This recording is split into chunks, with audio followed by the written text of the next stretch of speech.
અમદાવાદ શહેર smart city તરીકે ઓળખાય છે, પરંતુ શહેરના અઢવ વિસ્તારના લોકો ગટરના પાણીની સમસ્યાનો સામનો કરી રહ્યા છે।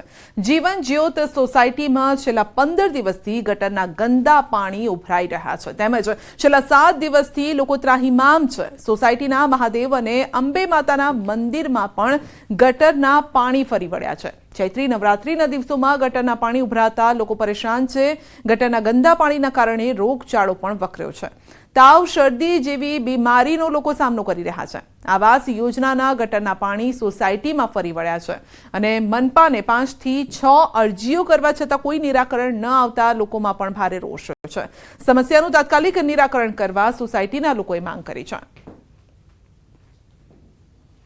અમદાવાદ શહેરના ઓઢવ વિસ્તારની અંદર ગટરના પાણી ઉભરાય છે। પારાવાર મુશ્કેલીનો સામનો અહીંના લોકો કરી રહ્યા છે। અમારી પાછળ જુઓ તો ગટરના પાણીમાંથી લોકોને ચાલવું પડી રહ્યું છે। મંદિરની આસપાસના વિસ્તારમાં પણ ગટરનું પાણી તળાવ સ્વરૂપે ભરાઈ ગયું છે। તે પ્રકારની પરિસ્થિતિ વકરી છે। અહીં રોગચાળાનો લોકો ભોગ બની રહ્યા છે। મારી સાથે લોકો છે, તેમની સાથે વાત કરીશું। બેન, કેટલી વાર કોર્પોરેશનને રજૂઆત કરી છે? કોર્પોરેટરને કરી છે? 15 દિવસથી બેન રજૂઆત કરી રહ્યા છે, પણ કોઈ સાંભળવા તૈયાર નથી। અત્યારે દરેક ઘરમાં જુઓ તો બીમારીના ઘર ફેલાયેલા છે અને પાણી એટલું ગંદુ આવે છે, કોઈ સાંભળવા તૈયાર નથી હોતા।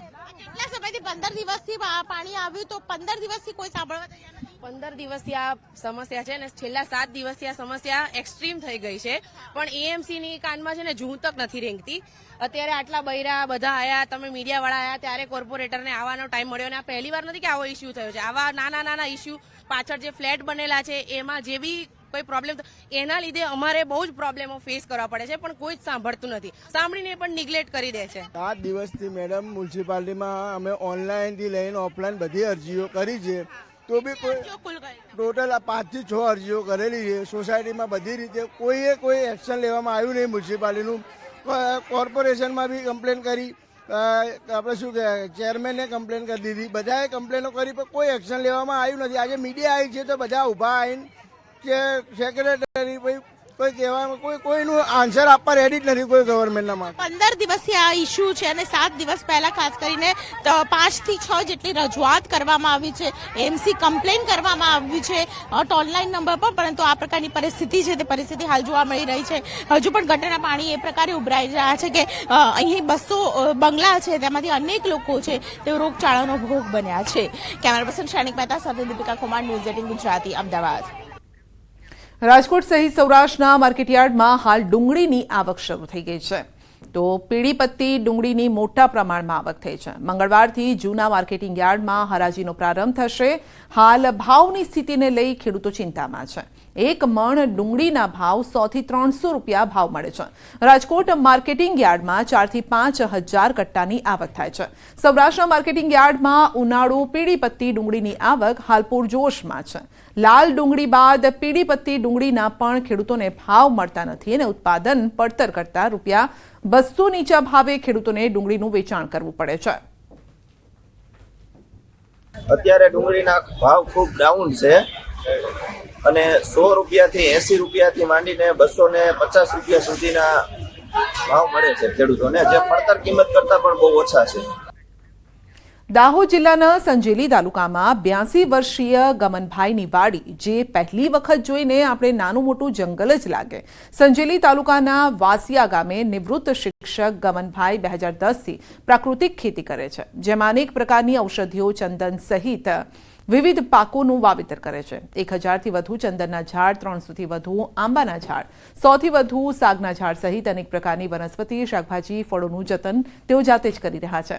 સાથે જ જાપાની મિયાઝાકી જાતના મોંઘા અને ઉચ્ચ જાતિના આંબાને પણ એમના ખેતરમાં તેઓ જગ્યા આપી છે, જેનો 1 કિલોનો ભાવ 2 લાખ છે। ટપક સિંચાઈ પદ્ધતિથી ખેતી કરે છે, જે સોલાર સિસ્ટમથી ચાલે છે। તેમણે ચંદનના 15 વૃક્ષ વેચી 16 લાખની આવક કરી છે, તો તેમણે અન્ય ખેડૂતોને પણ પ્રાકૃતિક ખેતી અપનાવવા માટે જણાવ્યું છે।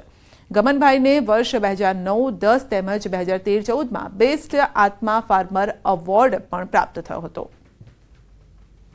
સંજેલીના વાસિયા ગામે ગમનદાદાની વાડી એટલે નાનું મોટું જંગલ।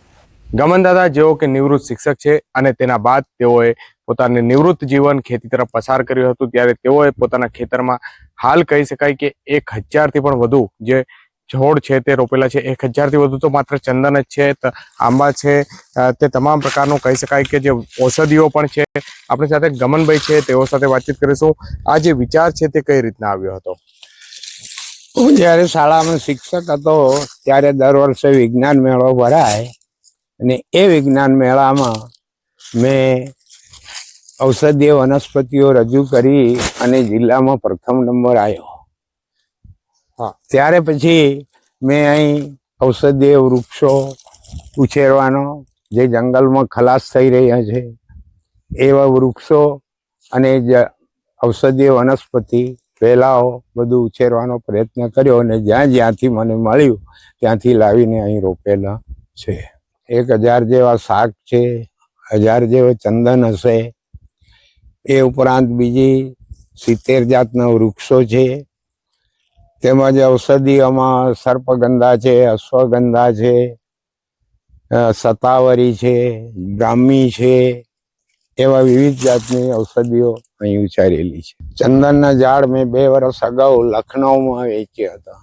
એમાં મને 16 લાખ રૂપિયા મળ્યા હતા 15 ઝાડના. લોકોને શું સંદેશો આપવા માંગો? લોકોને એવો સંદેશો આપવા માંગુ છું કે ધરતીને એ માતા કહે છે, તો આવા રાસાયણિક ખાતરો ને રાસાયણિક દવાઓ છાંટીને ધરતીને બંજર ન બનાવે, પણ પ્રાકૃતિક ખેતી તરફ વળે અને પોતાની જે ધરતીમાં છે એને આવા રસાયણોથી બચાવે.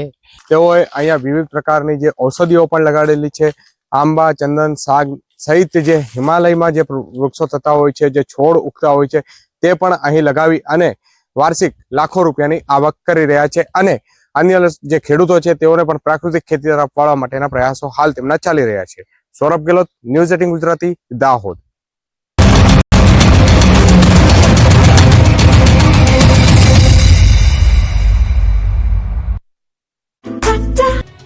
અમારી માંગો પૂરી કરોના નારા અને વિવિધ માંગણીઓ સાથેના બેનર, પોસ્ટર સાથે લાખો રત્ન કલાકારો સુરતના રસ્તા પર ઉતરી આવ્યા. પોલીસ પાસે રેલીની મંજૂરી મંગાઈ છતાં મંજૂરી ન આપી છતાં રત્ન કલાકારો રોડ પર ઉતરી આવ્યા. હીરા બજારમાં ભારે મંદીથી રત્ન કલાકારો અને ડાયમંડ વર્કર યુનિયન દ્વારા સરકાર પાસે રાહતની માંગ સાથે પોતાની વિવિધ માંગણીઓને લઈને હડતાલનું શસ્ત્ર ઉગામમાં આવ્યું.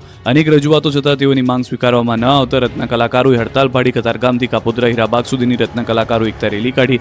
તેમાં મોટી સંખ્યામાં રત્ન કલાકારો જોડાયા હતા.